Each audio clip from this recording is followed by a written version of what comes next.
Here I have ARCHOS 50 Titanium, and let me show you how to check IMEI number and serial number on the following device. So let me show you all methods of checking these numbers. So at the very beginning, let me show you how to do it by using the secret code. Let's tap the phone's dialer. Let's use the following code *#06#. As you can see, the IMEI number just pops up. Let's tap OK to close this.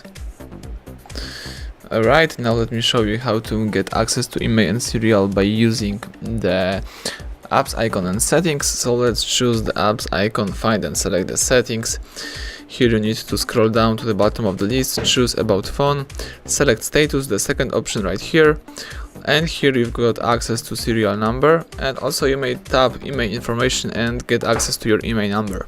What's more, you can also check out the IMEI and serial by using your back cover. So let's open the back cover by using the following cavity, the down right corner.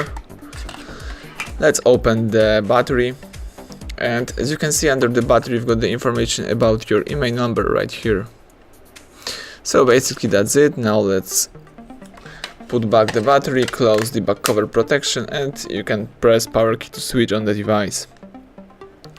As you can see, the ARCHOS is turning on. Everything went well. Thank you for watching. Please subscribe our channel and leave thumbs up under the video.